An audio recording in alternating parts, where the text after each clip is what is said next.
ตอนนี้กำลังเสิร์ฟข้าวปลาอาหารหลังจากเจ้าเสิร์ฟเลยกินข้าวสามัคคีน้ำกันเนาะหลังจากนั้นก็สิแล้วฮิตทางบ้านเฮานี่ก็คือผู้หญิงต้องไปอยู่กับผู้ชายเนาะเมื่อแต่งงานกันแล้วผู้หญิงแต่งผู้ชายแล้วก็อยู่นำผู้ชายเลยหลายคนก็อยากถามเนาะว่าค่าดองเท่าใดทุกคนเลยถ้าสิไล่เป็นเงินบาทประมาณจะเป็นผู้สาวอยู่ได้เนาะอะไรมาอายุไม่นั่งแล้วอายุอะไรมา16อ่ะ18 ปีจะเป็นสาวโสดนี่แทบจะไม่มีบอลจอดรถแล้วลงเลยเนาะแปลกหน่อยนึงเนาะงานดองชนเผ่ากระโดนี่ก็เจ้าบ่ได้มีน้ำดื่มแต่ละคนเนาะแม่นส่วนลายเลยแม่นบ่เนาะก็เจ้าสิบ่มีน้ำดื่มถ้าผู้ใดยากกรณีถ้ากระเจ้ากินอาหารแล้วก็ค่าคอนี่เฮ็ดได้บัดนี้กรณีนะไปหาน้ำเนาะหาบอดได้นี่เนาะงานของเฮานี่อธิบายอีกกะซิมีข้าวเปียกแล้วก็จะเป็นเพียคอนเทนต์แบบปล่อยเว็บไซต์เพียมีแต่2อย่าง2เมนูข้าวเหนียวกับทักทายสบายดีทุกคนสบายดีพ่อแม่พี่น้องที่เคารพและฮักแพงคือเก่าเฮากะเงียบกะดนเติบเนาะหลายมือนะกะบ่ได้อัปเดตคลิปให้ทุกคนก็เนื่องจากมีภาระในครอบครัวหลายอย่างอยู่เนาะก็เลยบ่ได้มีโอกาสมาถ่ายทอดวิถีชีวิตชาวบ้านน้องสาวสิสร้างครอบครัวเนาะก็คือน้องสาวของคมเองจะเป็นน้องล่าเนาะพอดีเพิ่นกำลังสร้างครัวก็คือว่าจะไปแต่งงานพุ่นแหละอยู่ที่บ้านเซ่ทุกคนเนาะเป็นชนเผ่ากะโดทางนั้นเนาะชนเผ่ากะโดที่ติดกับชายแดนลาวเวียดนามผมจะพาทุกคนไปหาไปชมไปเบิ่งไปเห็นเนาะงานแต่งน้องสาวคมเผ่ากะโดนั่นเองหลายคนก็อยากถามเนาะว่าค่าดองเท่าใดทุกคนเลยถ้าสิไล่เป็นเงินบาทประมาณ 20,000 กว่า 20,000 กว่าถ้า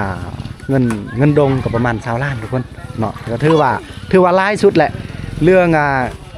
เงินค่าสินสอดอย่างไรสิ่งหลายอย่างนี่ทางเจ้าบ่าวเพิ่นเป็นผู้ที่เสียหรือว่าทางเจ้าบ่าวเพิ่นเป็นผู้ที่ออกเงินแต่ว่าทางเจ้าสาวเฮาหรือว่าทางน้องสาวเฮามีแต่ว่าเฮาจะไปแต่งงานพุ่นแหละเดือนที่เจ้าบ่าวพุ่นแหละนี่วันนี้ก็มาบ่หลายคนดอกทางเพิ่นก็มีคนหนึ่ง2คนเนาะพี่น้องเพิ่นได้นี่เป็นในกันนั้นบรรยากาศอยู่ที่บ้านเจ้าบ่าวเฮาสิอัปเดตอีกให้ทุกคนนะแล้วก็ภาพบรรยากาศในการเดินทางนะแต่นี้ระยะทางการเดินทางทุกคนเลยกาว่างประมาณก็สิใกล้กันแต่นดดิดุงยาลังบนก็เลยมือเกยเลยประมาณแต่บ้านเฮานี่ทุกคนไปหาบ้านน้องเคยนี่ประมาณ10 หลักกับบุไกแต่ว่าเส้นทางนี่ก็ยากแน่แล้วรถล้างพาหนะในการไปนี่ก็คือเอารถจักรได้เนาะอัด2อัด3อัด4ก็มีเนาะเพราะว่าอยู่เขตชนบทนี่ทางเขตบ้านเฮานี่บ่มีรถใหญ่เด้เนาะก็มีใส่แบบรถจักรเวียดนามเนาะบางคนก็สิว่าโอ้คือว่าใส่แต่รถเวียดเนาะแม่นแล้วเนาะเพราะว่าเขตเฮาเข้าหามาง่ายทางเวียดนามนี่แหละสิเอารถจักรเวียดนี่แหละนี่ประมาณนี้เลยทุกคนเลยเนาะอันนี้คือบรรยากาศตอนเช้าได้เนาะในงานนั่นกับเพิ่นว่ากินงัวได้เนาะมีงัวกับงัวกับแม่นของเจ้าบ่าวหมดดูสิมึงจะกระรอกไงอะไรกระรอกเลยมีงัวตัวนึงเลยกะเงินค่าดอง20 ล้านดงหรือว่า 20,000 กว่าบาทประมาณนั้นจะกินงัววะแม่นเอาอย่างอันนี้เอากอกปีนใส่กันเลยนี่อันนี้กับน้องเคยได้พอดีคมกันเพิ่มแล้วน้องเคยเพราะว่าคมมีน้องสาว3 คนได้เนาะ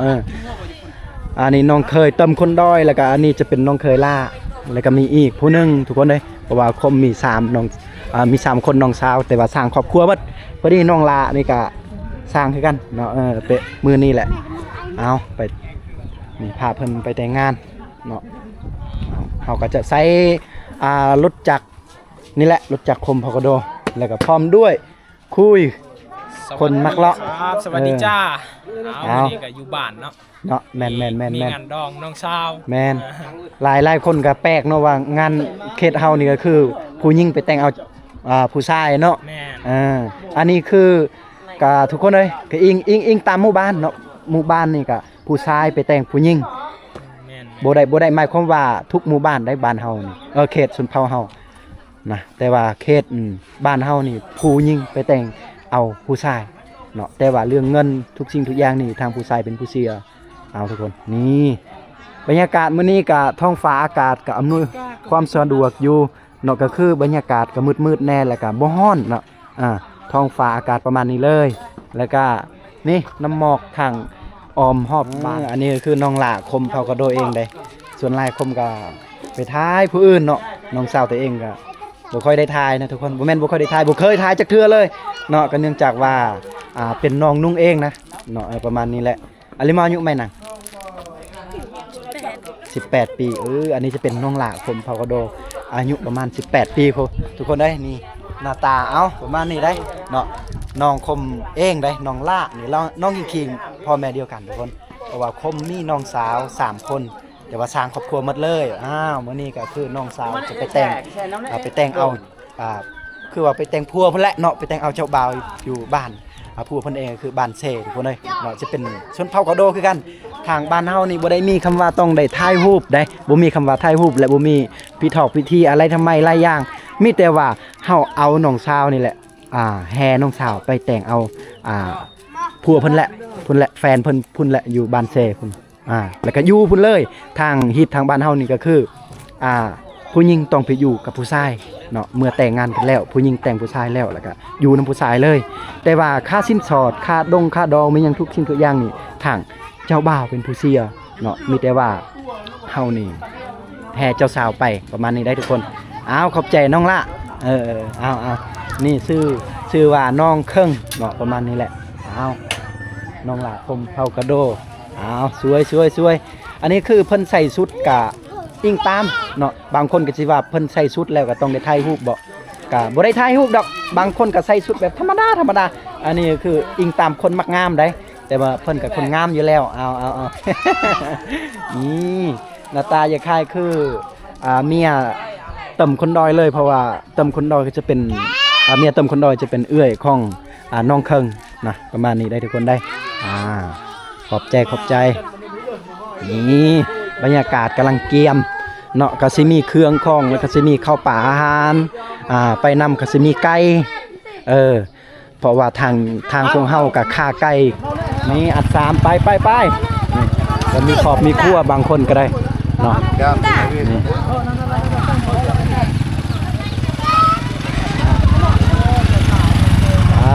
นี่ไปเลยคนก็สิประมาณนี้แหละคือคมเว้าแหละฮิตทางเฮานี่ก็คือผู้หญิงไปแต่งเอาเจ้าบ่าวไปแต่งเอาผู้ชายนี่เอียนนี่มาเอียนก่อนอันโนบังกระดาษเขาเฮาว่ามื้อแรงให้เพิ่นเอาอีกเพราะว่ารถเพิ่นก็ต่างยากแน่นี่ให้ลุงเพิ่นต่างเนาะเอาประมาณนี้เลยอันนี้ก็คือผู้คนเมียเพิ่นมีแต่ว่าบรรยากาศเฮาไปเบิ่งเอาอยู่ที่บ้านเจ้าบ่าวเด้อทุกคนเด้อเนาะเฮาจะเดินทางความสุขการเดินทางนำกันได้โพนไปเบิ่งบรรยากาศเดินทางหน่อยนึงแล้วก็เบิ่งหมู่บ้านเพิ่นคือหมู่บ้านเพิ่นก็ติดกับชายแดนลาวเวียดนามเพิ่นเลยเนาะหมู่บ้านเพิ่นอันนี้ก็จะเป็นผู้สาวอยู่ได้เนาะอะไรมาอายุไม่นั่งแล้วอายุอะไรมา16อ่ะ18 ปีจะเป็นสาวโสดแล้วก็นี่ก็คือเมียตำคนดอยนั่นเองผมไปละไปทุกคนเฮาก็ประมาณนี้เด้อทุกคนเด้อแล้วคมก็สิให้แม่ขึ้นนำแล้วก็สิมีศีลเนาะให้น้องสาวเพิ่นแหละเนาะไปให้เพิ่นนี่มาไปจ้ะไปไปเลยนี่อัด3สำได้นี่ เอาละทุกคนตอนนี้เราเดินทางได้บางคนก็ เดินทางไปก่อนแล้วเนาะเฮากับมานำลังแน่เพราะว่าเฮาให้กับเจ้าไปก่อนเนาะเฮากับเบิ่งผู้ใดที่ยังบ่ทันได้มีรถยังบ่ทันได้มีล้างก็เฮาจะจัดวางเนาะให้มันครบแหละอัน2อัน3อัน4ก็มีได้เนาะจะเป็นขี่รถจักรโอ้โหบรรยากาศนี่ถือว่าได้เลยเอาพอดีล่างชุดก็มีแต่ว่าเฮาเติมคนดอยเนาะกำลังชุดเส้นทางประมาณนี้แหละเฮาต้องได้ข้ามเซไปก่อนหับชมบรรยากาศไปนำ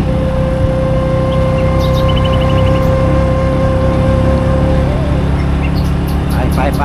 เฮาพอดีเฮากับพิษกับว่าสิให้แม่ขึ้นนำแต่ว่าเฮาให้พอขึ้นนำพอขึ้นกับเฮาเส้นทางขึ้นนี่กับเจ้าตัดใหม่ๆกับเจ้าเห็ดใหม่ก็ถือว่าโอเคเลยแต่ว่ายังบ่ทันได้มีครัวได้ตรงนี้ข้ามน้ำเซตัวนี้ต้องเปิดใหม่ระยะทางประมาณ10 ลักทุกคนเลยก็ถือว่าโบไกลหรือโบไกลเนาะ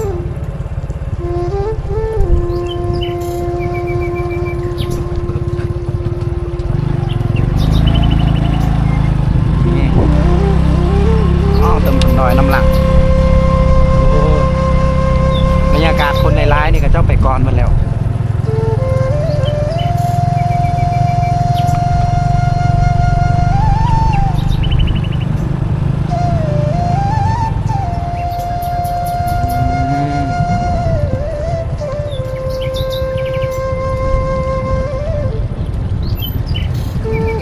เส้นทางประมาณนี้เลยได้ทุกคนเลยตำคนน้อยกับเบิร์ดครอบครัวเพิ่นเลยได้ลูกเมียเพิ่นนะเอาสิลงทางใดนี่ทางพุ่นเนาะฮะ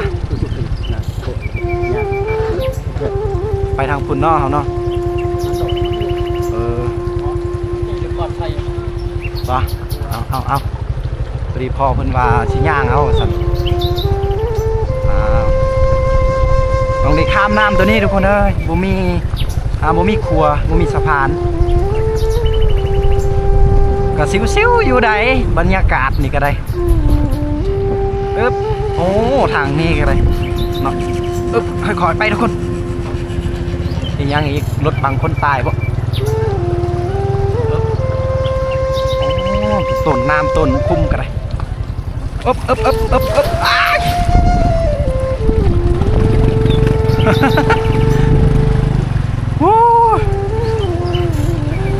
คนกระเจ้าถ่าอยู่นี่เต็มเลยคนไหน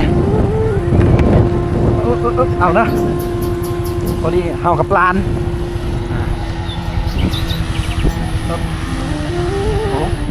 เกือบลมนี่บรรยากาศยานว่ารถบางคันนี่ตายแล้วเพราะว่าลงน้ำมันมีสะพานอันนี้จะเป็นน้ำเซโปนได้ใส่ทุกคน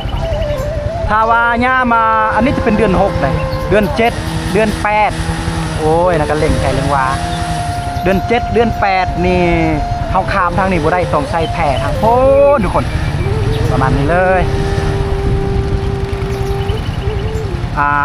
ถ้าผู้ใดเคยติดตามคลิปคมเผากระโดหรือว่าซองคมมันนะก็สิฮู้ว่าถ้าเวลาน้ำมันใหญ่เนาะเขาบ่ได้ไปทางนี้เขาก็สิไปอีกทางนึงทางพุ่นก็เขาสิใส่แผวต้องค่อยๆไปทางมืดเอ้ยเวลาเขาไปนี่เขาบ่ต้องเบรกยังหลายอย่างเลยโอ้ยหมื่นเด้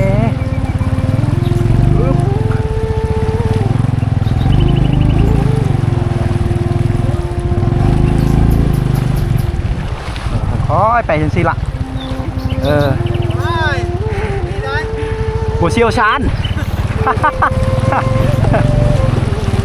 ปลอดภัยอยู่รถเฮาบ่เป็นยังรถเฮาปลอดภัยนี่เบาคุยคนมักล็อกเลาะประมาณนี้เลยไป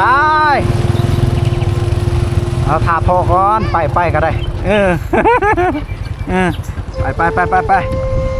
เอา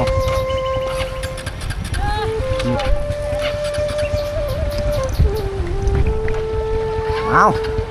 คุณยังมีอีกคันสุดท้ายคือว่าบ่แม่นอันนั้นเขาเจ้าไปให้ไปสวน อันนี้น้องคุย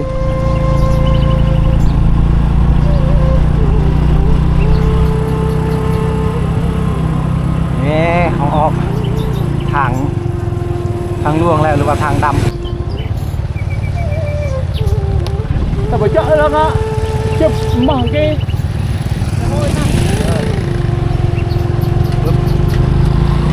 ไป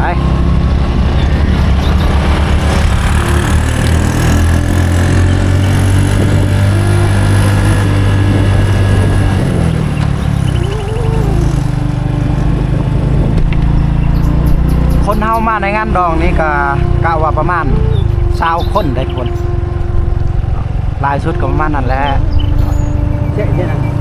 เลยจับบทอับกันเลยบัดจิตน่ะไม่ต้องเลยโอ้พอเพิ่นว่าแหละนะตก40โอ้40ดาวโลอยู่นี่โอ้ประมาณ40คนเนาะผมกับผมกะเอาไปงานดองน้องสาวเนาะไปส่งน้องสาว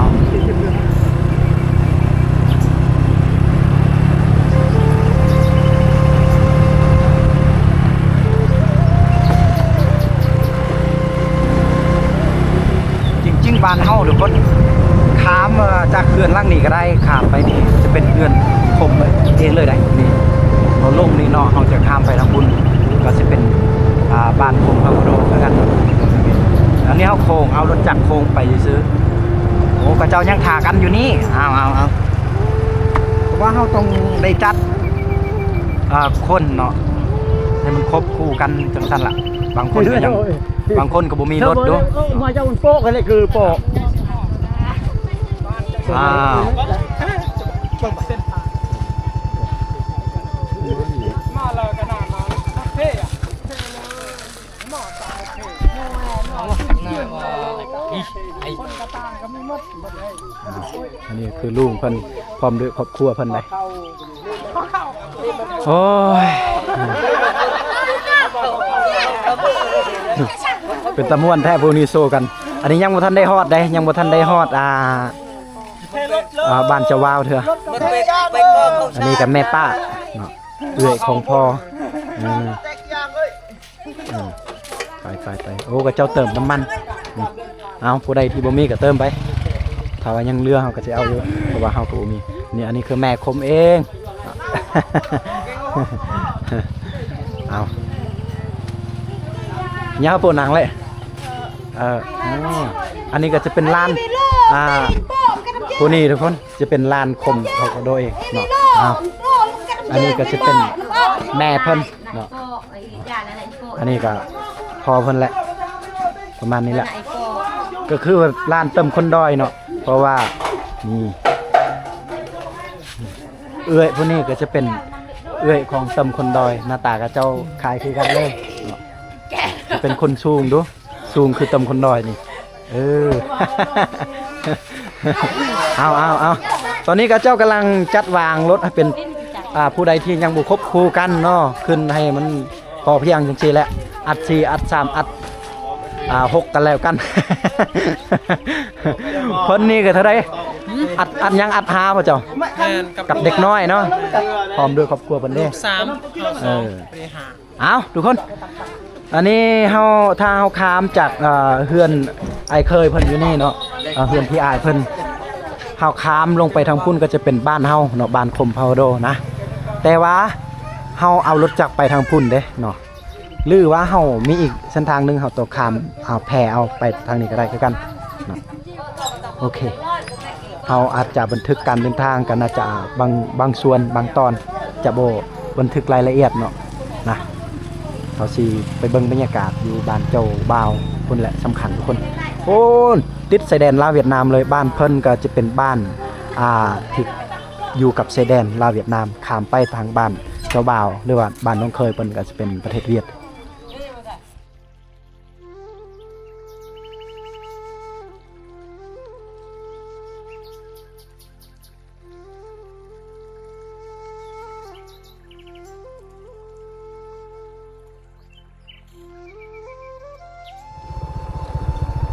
เอาละทุกคนตอนนี้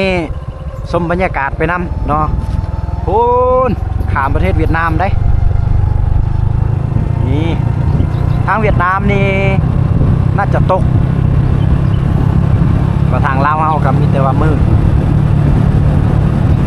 อวานนี้อยู่สารวันนี่โอ้โขนทอนเลยแต่ว่าเขตตะโอ้ยนี่ตกไปมือวานนี่ทุกคนโอ้โหประมาณนี้การเดินทางบางคนก็ไปก่อนแต่บางคนก็ยังน้ำลังอีก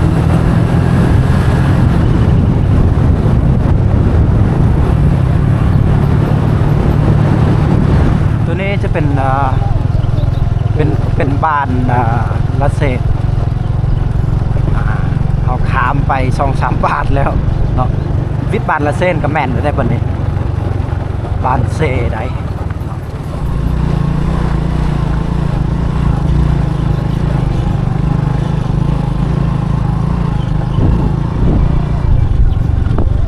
หน่อยเลยโอ้หอนแล้วได้ทุกคนนี่เรือนกับเจ้าอยู่นี่เอาหรือว่าบุกไก่ได้เนาะอ๋อกับเจ้าเต็มอยู่นี่แล้วมันนี่คือโปะเป็น อ๋อตัว แค่นี้ผมแค่นี้อ้ามอ เอา โปะซื้อว่าโปะ นี่แทบจะไม่มีบอลจอดรถแล้วอ๋อ เชื่อที่แล้วมันก็เชื่อ ลงเลยเนาะมา เชื่อที่แล้ว โอ้ยเต็มแล้วกับเจ้าอยู่นี่โอ้คุยมาไปก่อนทุกคนเลยนี่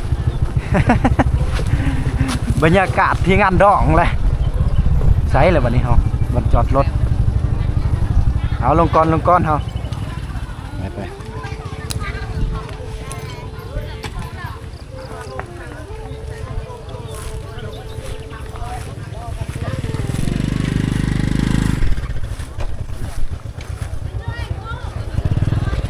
นี่อันนี้คือทางเจ้าสาวเจ้าบ่าวฮะ เขายืมแบตนะ แบตกองหมดเลยโอ้แล้วมาคุยนี่พอดีอาหารกับเจ้าเกียมเป็นที่เรียบร้อยแล้วมีเอาเบิ่งหน่อยนึงไวเนอร์อนุญาตแม่ไว้นี่ทุกคนได้เนาะก็สิมีเมนูเพิ่นเฮ็ดมื้อนี้นะลาบซอยก้อยเพียเนาะอิงตามทางบ้านเฮางานนะทุกคนนี่จะเป็นน่าจะเป็นเนื้องัวเต็มเลยนี่มานี่แหละก็จะพร้อมเสิร์ฟแล้วนะโอ้ยบรรยากาศเฮือนเพิ่นนี่ก็ถือว่าโอเคอีกได้นะโอ้โหแล้วก็เฮาไปเวียดนามก็ไปได้อยู่ทางพุ่นทุกคนเนาะแต่ว่าคือว่าแหละเฮาต้องไปให้มันถูกตามกฎหมายไปแหละก็ไปได้เนาะบ่แม่นว่าสิไปลักลอบนี่บ่ได้เด้เนาะเอาบ้านเพิ่นนี่น่าจะ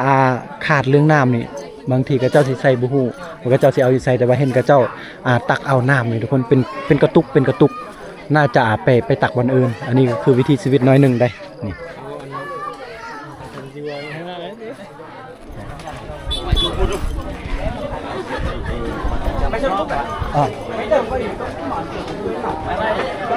อ๋อนะฮะเด้อพอดีลุงเพิ่นถามว่าเอาสิขึ้นเทิงบ่เลยก็พอดีไกลน่ะจะบอกกับเจ้า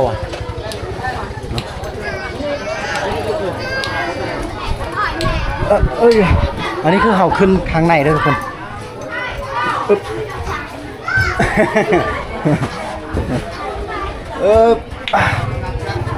อยากหน่อยนึงอยู่นี่ประมาณนี้เลยอันนี้คือบรรยากาศข้างในแขกคนส่วนรายกับทางบ้านเฮาไม่ชวนได้ยังกี่ไหลเอาตายนี่แหละกันได้นี่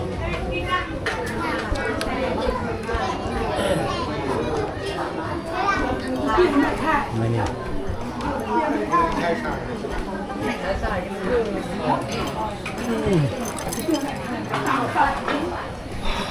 ถือว่าการเดินทางก็ยากน้อยหนึงทุกคนเลยก็มาฮอดจอดถึงอยู่เฮือนเจ้าสาวเลยเด้อ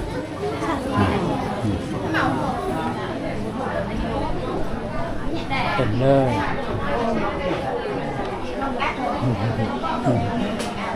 อันนี้ก็ทางเจ้ากกเจ้าเล่าเพิ่นทางภายซ้ายก็คือคมเว้าเด้อทุกคนก็บ่ได้มีอีหยังแบบพิธีพิธีเนาะตามฮิตของเฮาก็ยังคือเก่าดอกเนาะก็มีแต่ว่ากินข้าวกินน้ำสามัคคีน้ำกันนะเฮามาจังหน่อยเพิ่นก็สิเสิร์ฟข้าวปลาอาหารแล้วก็สักขีพยานเฒ่าแก่แนวโฮมเนาะแล้วก็เจ้าหน้าที่เพิ่นเนาะพยานน้ำกันเรื่องการจดสมรสทะเบียนสมรสอันนี้ก็ถือเอาไว้น้ำลังเนาะนะแต่ว่าตอนที่เขาเจ้ามากับมาประมาณนี้ได้ก็คือเขาจะส่งน้องสาวมาที่เฮือนเจ้าบ่าวได้ทุกคนได้นี่ก็ทางพวกเฮาหมดเลยเต็มเพิ่นก็ยังใส่น้ำสะอาดก็คือเทราเคียนั่นเองนี่ประมาณนี้เลย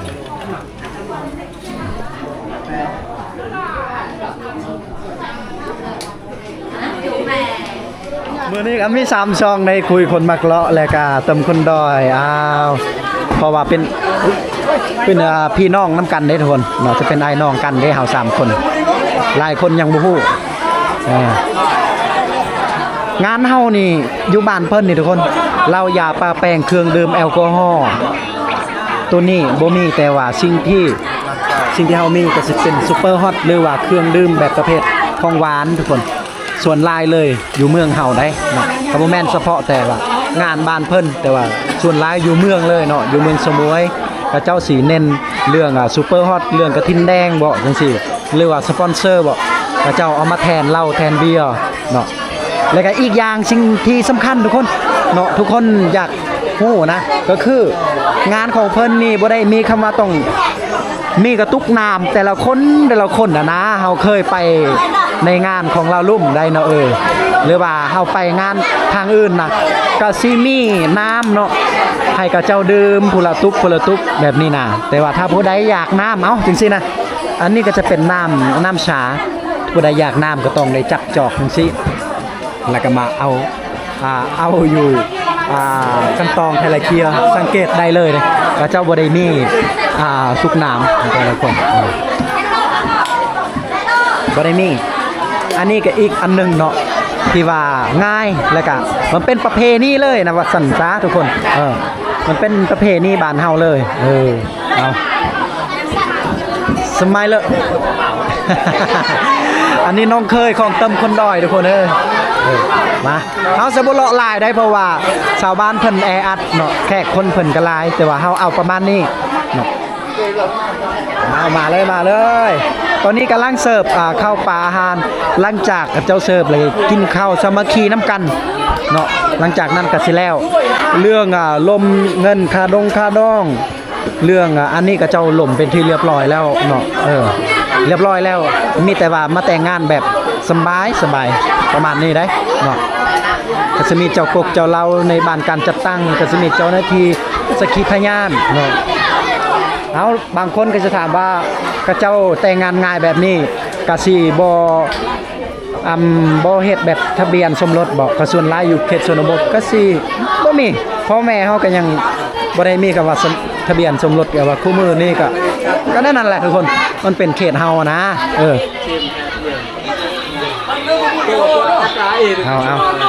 เอาเด้อทุกคนเด้อมาในงานดองเด้องานดองน้องสาวน้องลาน้องลาคมเอง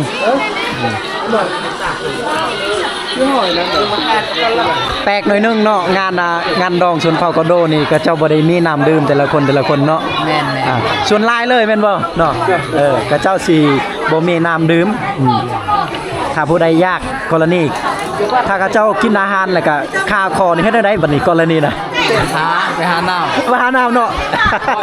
หาบอดได้นี่น้ำคักนั่นประมาณนั้นเลยทุกคนเอามีแต่ว่าติดตามไปนำกันเด้อทุกคนเราจะกินข้าวกินน้ำเป็นที่เรียบร้อย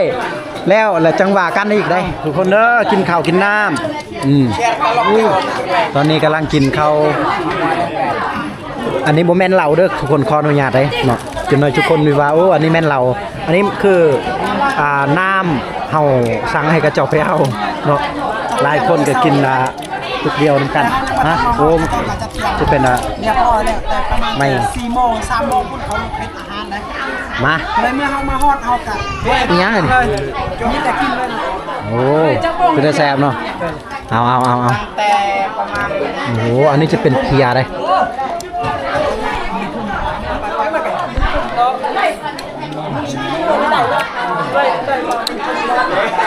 ยอด มีให้จับอะไรล่ะมองมีให้จับอะไรล่ะขันยาตะบอกอะไรหวนจะลื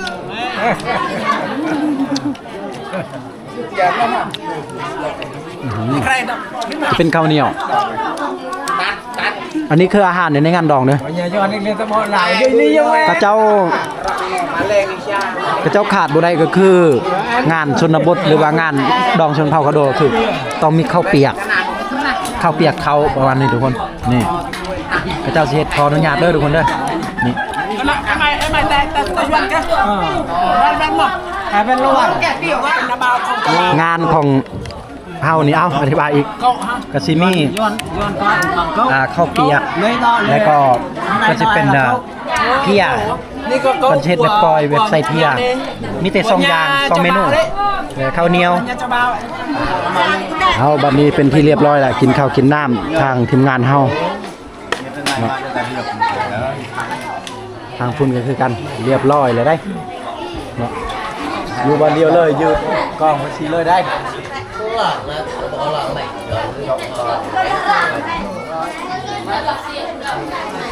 เอาวันนี้เฮาจะได้เมื่อได้ทุกคนเนาะนี่เอากินข้าวกินน้ำไปที่เรียบร้อยแล้วเนาะเฮาบางคนกับเมื่อก่อนแล้วแต่ว่าคมกับ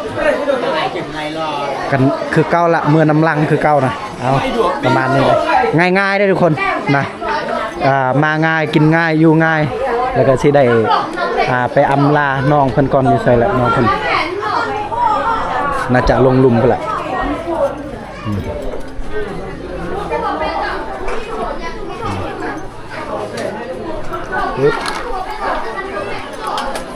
นี่เพิ่นกำลังอำลา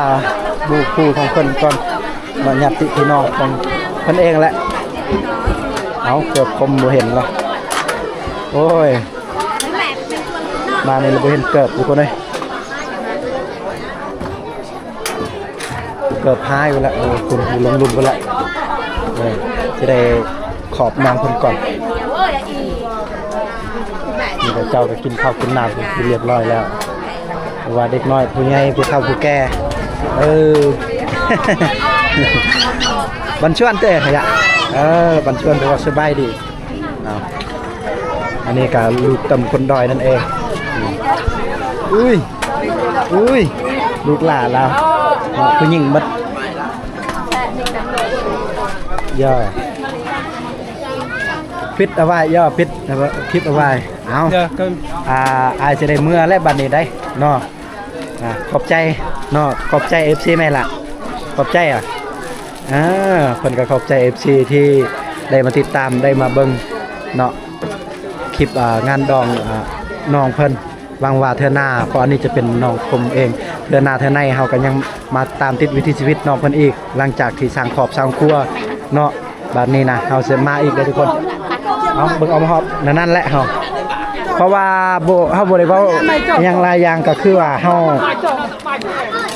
เทื่อหน้าเทื่อในเฮาก็ยังสิมาเด้อทุกคนเนาะก็ยังสิมาลิ้นมาเที่ยวอยู่เนาะมาติดตามอยู่น้องเพิ่นหลังจากที่สร้างครอบสร้างครัวนะก็บ่ได้ทิมดอกเนาะความสุขความทุกข์น้ำกันนั่นแหละ